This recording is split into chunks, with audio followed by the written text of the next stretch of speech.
Hello, everyone, and welcome to this live episode of Back in America. I'm Stan Bertolo, the host of the podcast Back in America, where I question Americans' identity, values, and culture. This interview is part of a series on election 2020, and it will be edited into a podcast version in the coming days. Joining me today is Chivona Renee Newsome, the co-founder of Black Lives Matter Greater New York. She is a civil rights leader at the forefront of the new civil rights movement and former financial advisors at New York Life. Hello, Shivana. Here you go. How are you? Hi, Stan. How are you? Thanks for having me. Well, thank you for being here today. So, do you want to add anything to this short introduction? I'm a revolutionary. That's it. Wow. I am fighting the good fight for Black liberation. So you're here today to share with me your views on the election. And before I jump in with any specific question, how did that make you feel seeing Harris and Biden winning the ticket? Let's be quite frank about it. For most voters, Democratic voters, most people in this new civil rights movement that we are in the midst of, Biden and Miss Harris, Vice President-elect Harris, were not our ideal candidates, but we knew that Donald Trump's tyranny must come to an end. As a Black woman, I'm excited to see a woman of color, the first woman, actually take that seat. I just know that our strategies have to adjust. That's what we're working on right now, because we are still demanding the same thing we did during the Trump administration as well as the Obama administration. And we have a sympathetic ear right now. As the world could see, and as an embarrassment to America, Donald Trump was a blatant white supremacist and racist. So hopefully, and I'm very optimistic, I have no choice but to be. I look forward to hopefully working for this administration and getting laws passed to protect Black people in America.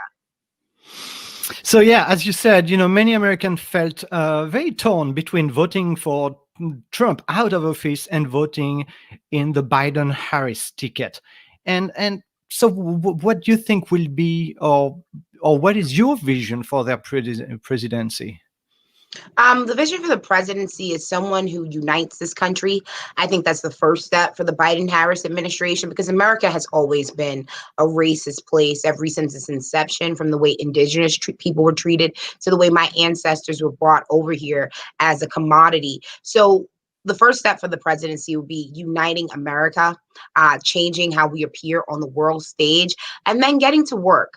When everyone's on the campaign trail, and I've been on the campaign trail before I've run for office, people make a lot of promises. They have a lot of ideals and values that they're promising to get passed into law. I just want the laws that would benefit my people. I want them to be written. Hopefully Biden and Harris can unify Congress. If they cannot, I would love some executive orders. Donald Trump had no problem giving his base what they wanted. And I hope that Black women, especially, are not forgotten in this administration, because the numbers do not lie. We played a huge role to this election, as we always do in every Democratic election. Right. And remind the listener here, you are running as a congresswoman, right? No, I am no longer running. It was actually the Democratic primary was June 23rd. It was unsuccessful. We have someone who was just elected this past November 3rd to take that seat for the Bronx. But it was a very learning experience. It allowed me to get out my voice, get out my platform. And the reason why I was running was to cut out the middleman, to have someone who has done the work on the ground, who's done the work in their community, who cares and truly cares about people writing laws. And that's why I'm encouraging more people to run. Black Lives Caucus is our political arm, where we were the first to endorse Alexandria Ocasio-Cortez before the world knew who she was. And we plan to run a whole host of other candidates who can hopefully write policies to help Black people. Okay, all right. How do you reconcile both of their troubled record, Biden's crime bill and Harris as a top cop prosecutor? I It, mean, As a black woman, that must be tough, right? It was very tough. And I received a lot of heat. About a month before the decision was made, the New York Times called to ask me on my opinion when they were still scouting candidates for Joe Biden's vice president. And once that announcement was made, the New York Times released that statement, and it was also picked up by CNN and the Wall Street Journal. So I received a lot of heat for saying it's going to be very hard for people to get past Joe Biden's pass, as well as Kamala Harris as a self-proclaimed top cop.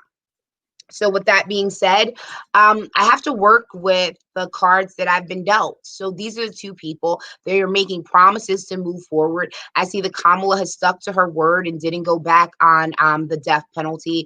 I know that since she's run for president, she's been talking about police reform. I hope that when I just hope that people live up to their promises. And it's my job, as well as activists, as well as all Americans, to hold them accountable. So hopefully we'll get some policy.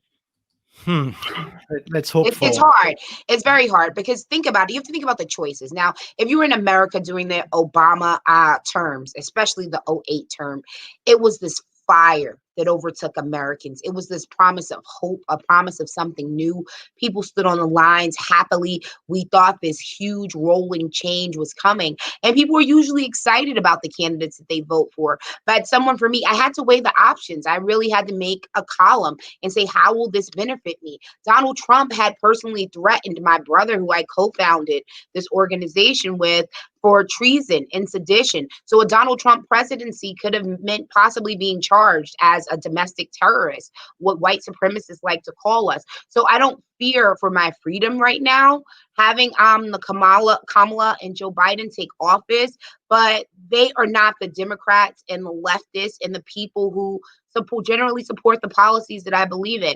I hope that they'll come to a middle ground, a common ground. I hope that they'll work for the people.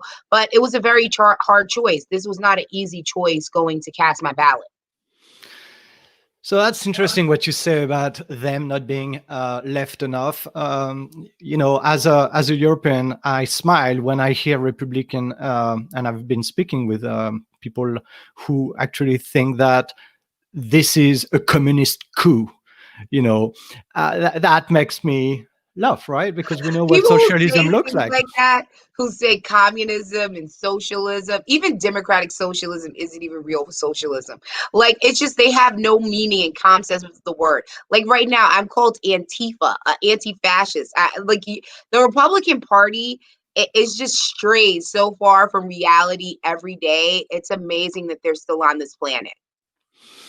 So I want to sideline from the topic of the election and ask you about Black Lives Matter. Obviously, this spring, after the killing of George Floyd, your movement took to the street and was front page everywhere. What future do you think this movement will have in the coming month? I think what this movement showed everyone was we no longer had to hurry up and wait. George Floyd will forever be viewed as a martyr. It was the one time that a black man in America was seen rather as a human being. When the world saw his life ending in that horrific video, everyone had to open their eyes and acknowledge, wow, this is how black people are treated. This is why black people are protesting the police. Now, in the upcoming months, I think it's revitalized people who do what I do. Now, say I was doing this before spring. I've been doing this for the last 5 years and been a community organizer my entire life. So what it does for me is lets me know that the laws that I've been fighting for the last half of a decade, they can be changed in a matter of a few weeks. We have a 24-point piece of legislation located on Black opportunities, and it's all the things that legislative policies that we want and need as a Black community. 4 of those policies have already been passed by New York State Governor Andrew Cuomo.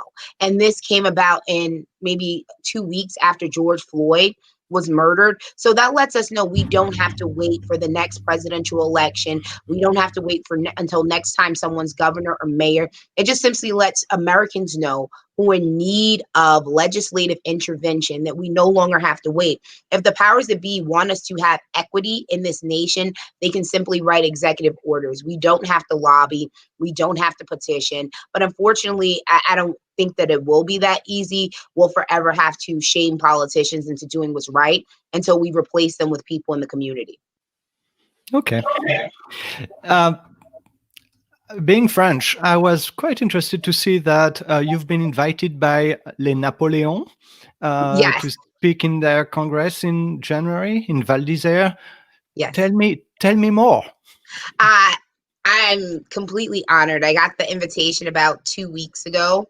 So January 12th through 13th, I will be in France, and the topic of discussion is emancipation and what does that mean in past and present. So I'm very excited and honored. The 2017 speaker was Barack Obama, who you Wow. guys have had some pretty impressive shoes. So for a woman from the Bronx, a Black woman from America, to be invited over. I'm extremely pleased. The first time I went to Paris, it was my high school graduation present. So I have this love for the French. Well, congratulations. Thank you. And I think we need more people like you to actually talk about uh, the experience of being Black in this country. And, being a Black American And that is. and that's what we do. Now the only issue is once we say it and we voice our testimonies and why we're becoming reluctant with sharing and oversharing so much is my ancestors were sharing the story of slavery. My ancestors were sharing the struggles of systemic oppression, although they may not have called it that. But at what point will people stop blaming the victim? Black people in America, we have the least amount of money. We have the poorest health. We live in the worst communities. And no one says, hey, let us help you. Let us figure this system out. Let's invest into your healthcare. Let's bring fresh food, something as simple as that, to your community. Let's provide more testing sites when COVID is happening.